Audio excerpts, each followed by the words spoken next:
My runner bean stew and grilled monkfish is perfect for when you've got a bit of time to create something extra special this autumn.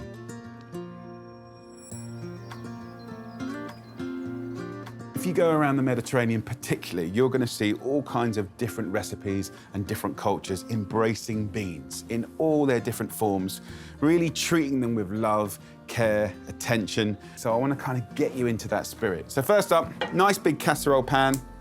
Let's get this on a medium-high heat. I'm going to go a little thin layer of olive oil. I want to scent the oil so it's minty and delicious. And I want to make these mint leaves crispy so I can put them over the top to give you a nice little crunch. At this time of year in autumn, it is beautiful. The light is very different. It seems like it's always lower. And it's such a privilege to cook at this time of day in the afternoon. I love it. Put those to one side. I'm gonna have this on a low heat. Let's have 2 or 3 cloves of garlic and just finely slice it. And this comes to join the lovely minty oil. Finely slice a red chilli. So garlic, mint oil, chilli. Some nice capers here, just a teaspoon. Got some anchovies, a couple, that's all you need. They're gonna melt away and transform the humble bean. But look, it's sunny, but it's raining so hard, it's completely bonkers. Welcome to autumn, where the weather goes mad. Now, next up, leek.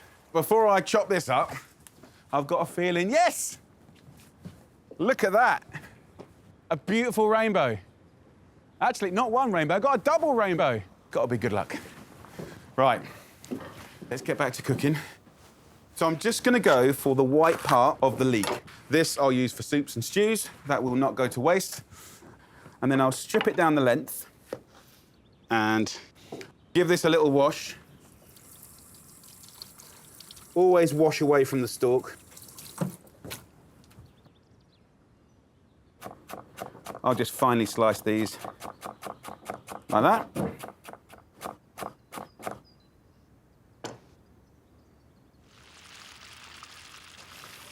A beautiful beginning to this bean story.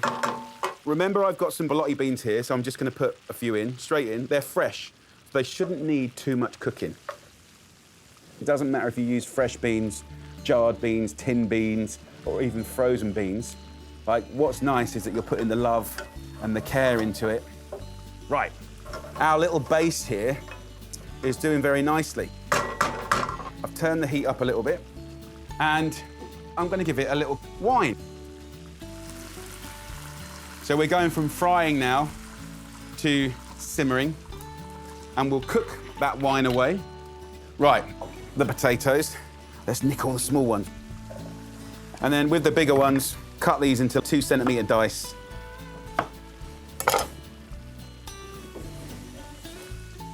I've got 2 tins of good quality plum tomatoes. A little basic seasoning of salt and pepper. Gonna just get a little bit of water in here. That helps to clean the tin as well.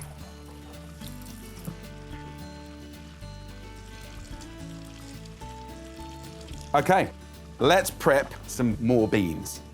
This is a dedicated runner bean cutter. There's a really tough bit that runs down here. So if you put it through here, what it does is throw out these tough bits, genius, and then cut the whole inner bit.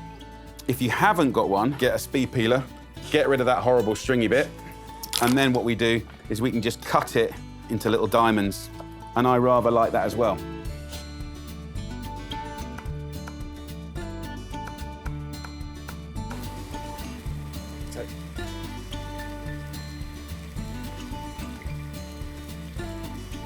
And now we just let that slowly tick over for like 20 minutes or so. So, lid on. Right, fish. How can we make fish utterly delicious? Now, this is a piece of monkfish, but you could apply this principle and this recipe that I'm gonna do to any white fish. We're gonna roast this and treat it almost like a roasting joint of meat. I wanna do a little rub, a little seasoning. So I'm gonna take some rosemary, which is often associated with meat. Take a little bit of parsley, And get a fine grater, and you want just the zest of the lemon. Then just finely chop it. Black pepper, not salt. I'm not going to use any salt at all. And then roll it up like that.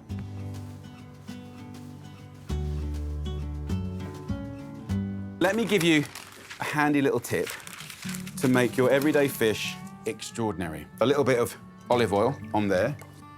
I've got a pack of pancetta from the supermarket. You could even use British smoked bacon.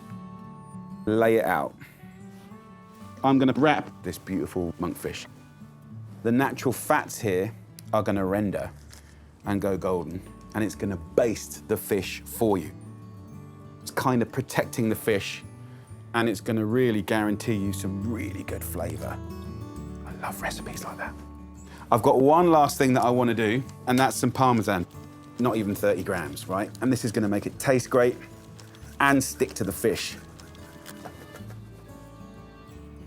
Get your fish like that. We're gonna roll it up.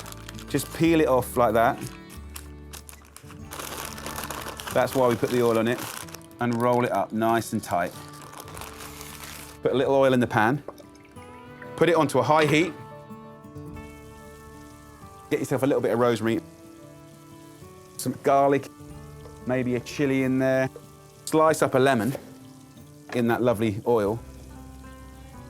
The second it starts to sizzle, we can turn this off and get it straight into a screaming hot oven. It's about 200 degrees Celsius, which is 400 Fahrenheit.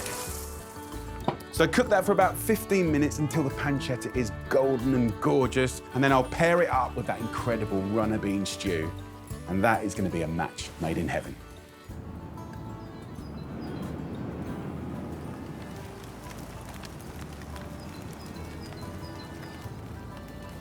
Oh, the smells. It's sizzling away. Look at this. Just angle the pan so it gathers all the lovely fats and just baste it over like that. Just let that rest for a little bit. Let's serve up this beautiful stew, celebrating that beanie bounty from the garden in autumn. And then this incredible monkfish, we've let it rest. Just slice it. Oh, pearly white, juicy fish, crispy bacon.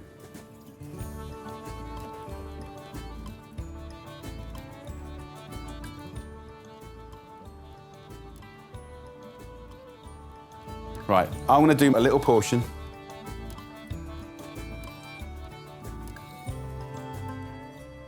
you remember these? The little mint leaves? Let's have a try.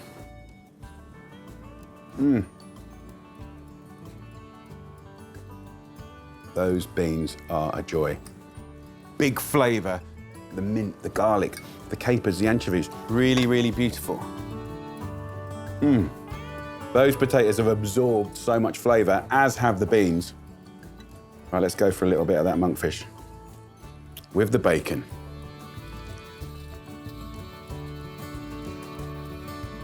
Such a joyful thing.